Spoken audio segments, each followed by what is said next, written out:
Ari na naman po ang inyong lingkod, magluluto po ulit tayo ng sinaing na tulingan at saka inihaw na liempo. At habang tayo nagpapabaga nga doon sa ating ihawan ay gagawin ko muna are. Sinaing na tulingan muna ang ating uunahin at mamaya na yung inihaw. At garni ang aking ginagawa mga bossing pagka ako'y nagsasaing ng tulingan. Pagka yan ay nalinis na at nahugasan ay hihiwaan ko yan diyan sa gitna ng isda. Tapos ating hahaplasan ng asin at ating pipirati na gayaan. At doon naman sa ating paglulutuan ay inilagay ko na doon yung sibuyas, bawang. At nilagyan ko din yun ng kalamyas na tuyo at nilagyan ko din ng taba ng baboy para mas masarap.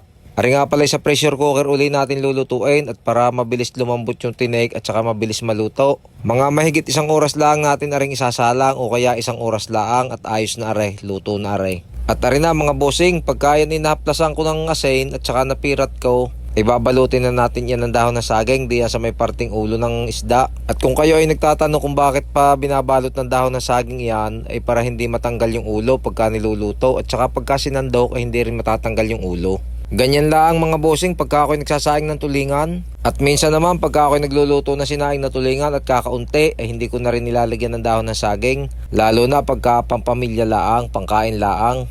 At arin na, tapos na natin balutin yung ating pangsaing na tulingan. Nilagyan ko din iyan ng kalamyas na tuyo diyan sa ibabaw at nilagyan ko din iyan ng siling berde para mas masarap, mas mabango. At nilagyan ko na rin iyan ng kaunting pampalasa. Ang inilagay ko diyan pampalasa ay bitchin at saka magic sarap para siguradong masarap. At isa pa nga pala mga boss, nilagyan ko rin iyan ng suka at saka tuyo. Diyan nga sa parting iyan ni ating isasalang na. Are ibabalikan na lang natin makalipas ang 1 oras o higit 1 oras. At habang nakasalang nga yung ating tulingan na sinaing ay tayo naman ay magbabangi din eh. Are naman ay liempo na may timpla, ilalagay naman doon sa boodle box. Tapos may mga kasamahan pa din na ring ulam. Kagaya ng itlog na maalat, hipon, mais at saka kanin. Tingnan nyo rin mamaya pagka naluto at nailagay doon sa boodle box ay sadya sulit ang kakain.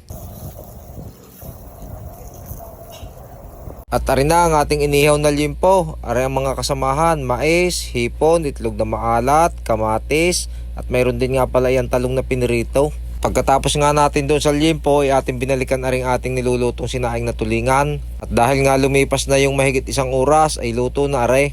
Kaya ating pasisingawin na rin pressure cooker para makita natin kung anong itsura ng ating nilutong sinaing na tulingan.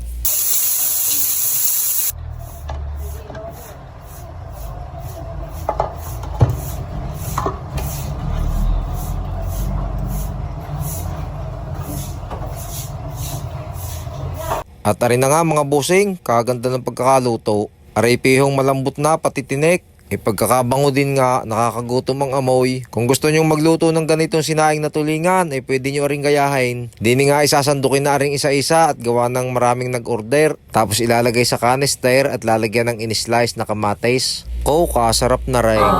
Ay siya, hanggang sa muli, salamat po.